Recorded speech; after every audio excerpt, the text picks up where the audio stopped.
He glanced toward the station cafeteria, where officers sat and shared a meal. He wondered what jjajangmyeon at the police station might taste like and promised himself he would try it someday. He thought about the suspect's panic and the sudden turn the case had taken. His phone began to vibrate with repeated short messages from an unknown sender.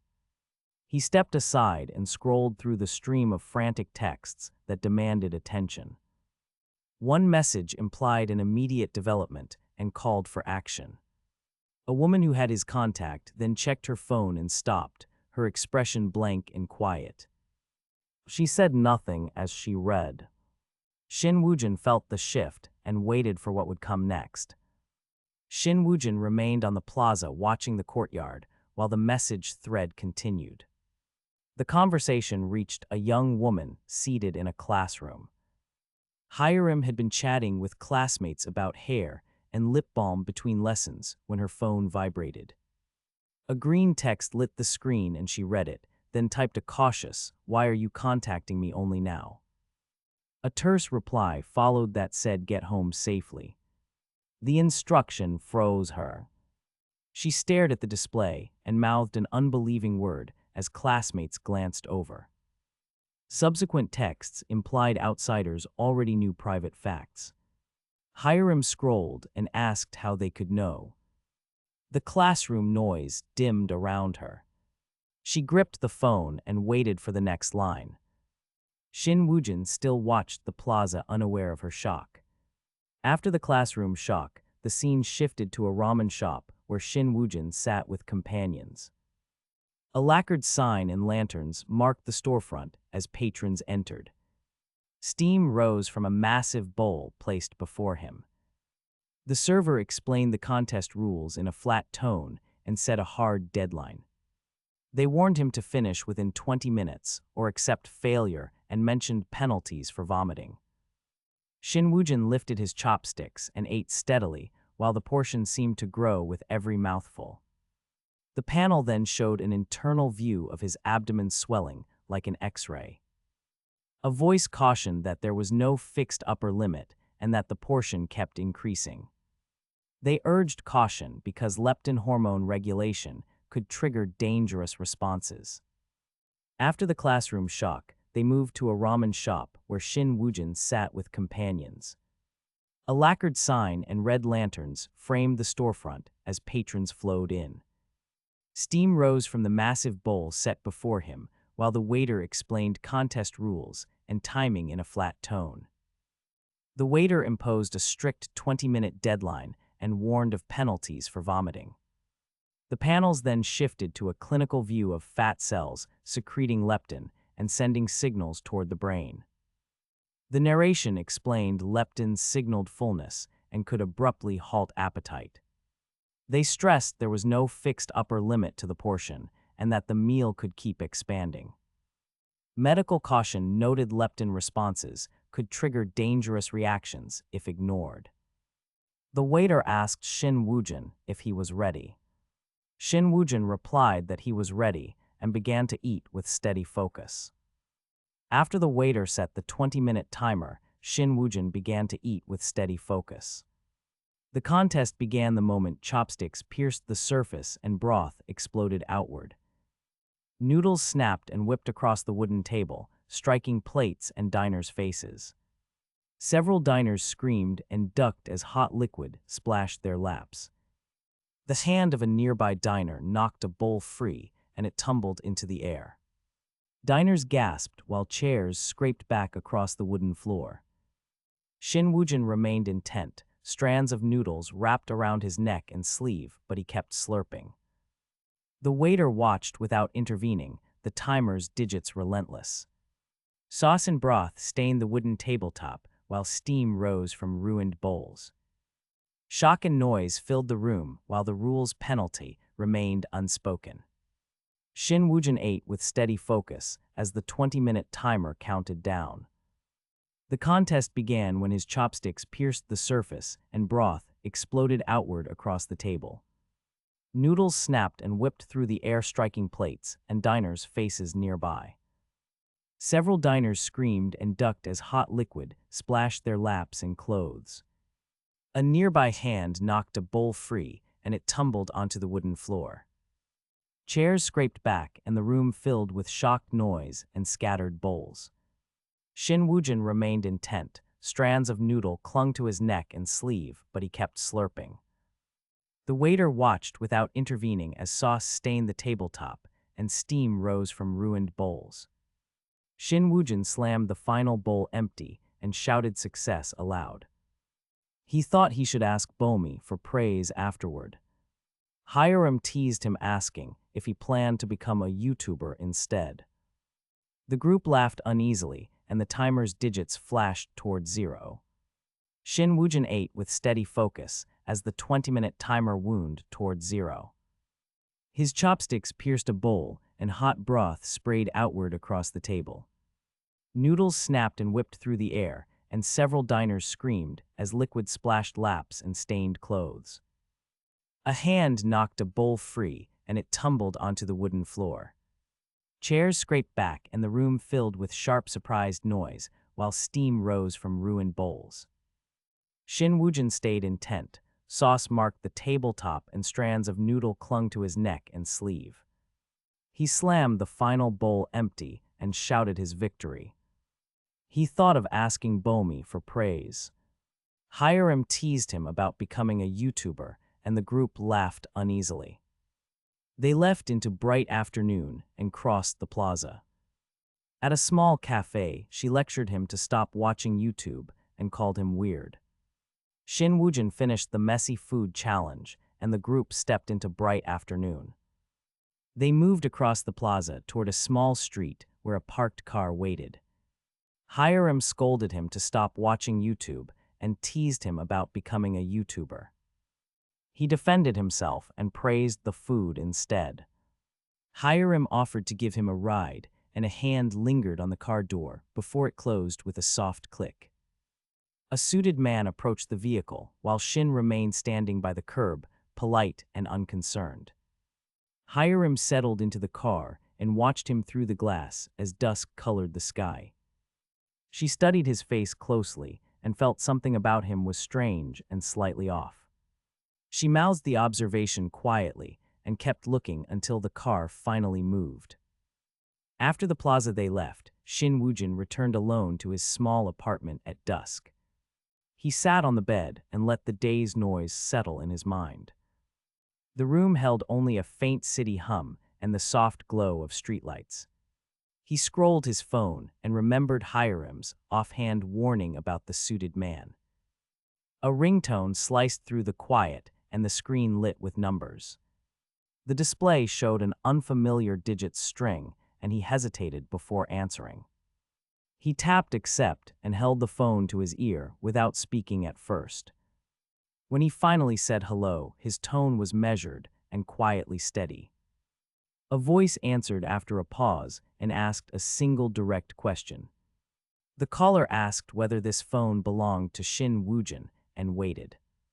He stared at the screen and kept the line open for the next words. After leaving the plaza, Shin Woojin returned alone to his small apartment as dusk settled. He sat on the bed and let the day's constant noise settle. The room held a distant city hum and a pale streetlight glow. He scrolled his phone and recalled Hiram's earlier warning about the suited man. An unfamiliar number cut the quiet, and he hesitated slowly before answering. He accepted and held the phone to his ear without speaking at first. When he finally said hello, his voice stayed calm and steady enough. A caller identified himself as Detective Kim Tae-hyun and asked to talk then. The detective reminded him of a YouTube channel showing a high school mukbang with 10 servings of malatang. He explained the footage showed not one perpetrator, but several who met the victim through a runaway family. The victim's relatives had regularly ignored them, and the runaways repeated the pattern. Even if the victim had appeared on YouTube while captive, no one would likely suspect anything. The detective said the runaway family probably committed the crime with intent. Shin Woojin went back to his apartment as dusk fell over the streets. He sat on the bed and let the day's noise recede into the room. A phone call arrived, and he answered after a brief hesitation with a calm voice. The caller identified himself as Detective Kim Tae-hyun and praised the rescue. The detective said the victim had returned home and credited Woojin for helping. He offered a meal in thanks and asked when Woojin would be available. As the call continued, Woojin's expression tightened and his pale eyes sharpened slightly. A caption in his mind read that an opportunity had been created as planned. He accepted the invitation and requested a lavish cut of beef for dinner. On the line, he ordered two-horned Hanwoo number 9 and then ended the call. Shin Woojin lounged at his desk and raised the phone to answer the call. He spoke calmly when the caller asked what he wanted to eat. The caller answered obligingly and offered several menu choices for dinner that night. Shin requested meat instead of rice and then specified Hanwoo two-horn number 9. The caller misheard him and replied with audible confusion and a question. Shin corrected him firmly and demanded Hanwoo A++ grade, no 9 Sao Chai Sao for the meal. His expression sharpened and his voice cooled as he insisted on top-tier beef. He ended the call after confirming the exact order and delivery details. An internal image of A++ no 9 framed his face and underscored his steady, resolved gaze. Shin Woojin spoke plainly as he corrected the caller and insisted on Hanwoo A++ no 9. He confirmed the cut and delivery details and scheduled a visit for Saturday. His tone tightened during the demand, then eased when the caller acknowledged the order. He ended the call, set the phone down, and rose from his desk. He gathered nothing more than the intent to keep his schedule clear for that evening. He left the apartment building and descended toward the street with steady purpose. The city hummed as he passed a glass stairwell and commuting pedestrians. He kept a steady pace toward the station, muscles loose but focused. Inwardly, he repeated the meal's promise, framing his expectation for the night. He smiled at the thought. Shin Woojin left his building and walked toward the station, intent on his evening. He kept a steady pace and rehearsed the promise of the meal in his mind. A pair of students called after him across the plaza and hurried forward. They stopped him politely and asked if they might ask him something brief. One said his face held much good fortune and that she could not pass by. She explained they were students who wished to share good wishes and bright energy. Shin paused and clarified whether they meant luck or general good fortune. He answered that their intent matched his understanding and listened with guarded curiosity. The exchange was short and left the plaza's rhythm unchanged. After the brief plaza exchange, the students asked what kind of study he pursued. He answered that they studied the principles underlying things and paused for clarity. They asked whether that qualified as a science similar to physics and math. He explained their work meant assigning names and meanings to natural things and cited common examples to illustrate the point clearly. He defined mountain as a place named for groups of trees at high altitude. He defined water chemically as H2O, with elements referenced by number on the table. The students reacted with wide-eyed laughter and praise for his insight and looks, then urged him to accept their good wishes.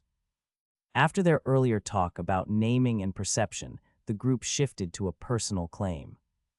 Shin Woojin stood as a companion, announced an ancestor sat on his shoulder, and he flinched. Small translucent figures flickered twice near his head, and nearby students stared.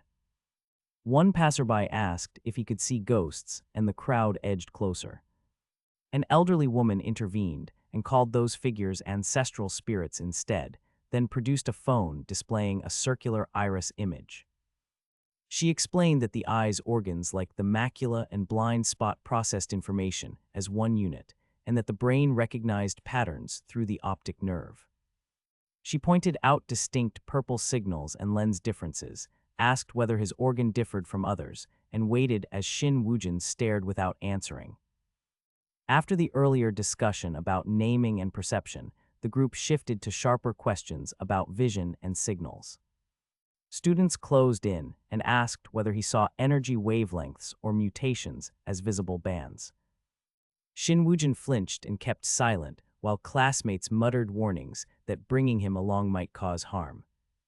A woman stepped forward and offered a calm reason to leave, then leaned closer and asked if he found her scary.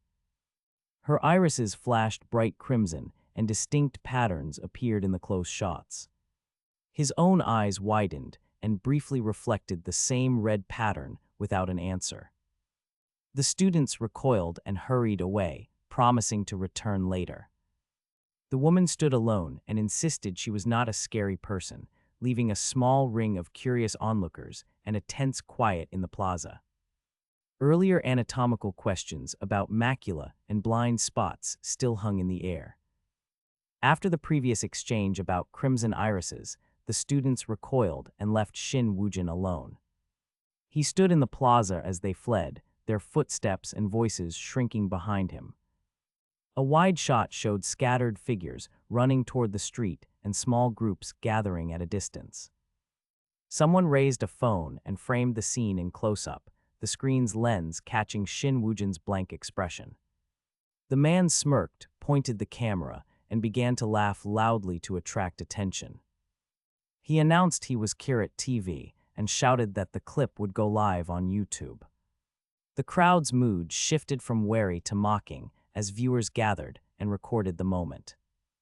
Shin Woojin looked toward the man, puzzled, and could not reply. An uneasy silence hung before murmurs, and new laughter rose again. Kirat TV trained his phone on Shin Woojin and declared the clip would go live. He laughed and baited the crowd while narrating for viewers. Murmurs and new laughter rose as bystanders lifted phones to record. Shin said nothing and held his ground. The streamer asked if he could use the footage for a YouTube video. Shin quietly begged him to delete the recording. The streamer scoffed and called the footage noteworthy. He offered to blur Shin's face and change his voice. He promised to make sure no one could recognize Shin. The streamer insisted the video should be shared for the public good. Shin repeated his plea for deletion and tried to step away. The man kept filming and called after him as he left. The exchange left Shin exposed under the camera and under the crowd's gaze. Kirat TV trained a phone on Shin Woojin and went live to viewers. The streamer baited the crowd and narrated while bystanders raised their phones. Shin said nothing and pleaded for the footage to be deleted. The streamer refused and promised to blur faces and change voices. Shin tried to step away, but the man kept filming and called after him. Nearby phones continued recording until Shin left under the crowd's gaze. A notification then pinged his phone showing 1,000,000 won deposited. He pocketed the phone and entered a quiet restaurant with his companion. They sat and argued over the menu while one showed options on a phone. Shin named a simple choice and then said something else was fine too. The streamer had filmed Shin Woojin outside and the phone had pinged 1,000,000 won. He and his companion stepped into a quiet restaurant to escape the crowd. They sat at a low table and considered the menu in muted voices. Shin chose a simple dish, while the companion confirmed 3 portions with the waiter. The waiter returned and set plates on the table without lingering. The companion laughed and suggested they had been lucky to avoid a worse scene. A sudden memory cut through the calm and showed someone crouched in the doorway. Shin pictured a crouched figure near a torn screen and the chaotic rescue. He remembered people trying to rip the screen and jump into the street. The companion softened the moment with a small apology and a worried question. They began to eat while conversation steadied and the mood eased slightly. A stream had filmed Shin Woojin outside, and his phone had shown a 1,000,000 won transfer. He and his friend moved into a quiet restaurant to avoid the crowd. They sat at a low table and studied the menu in low voices. Shin chose a simple dish, while his friend asked the waiter for 3 portions. The waiter returned and placed plates on the table without lingering.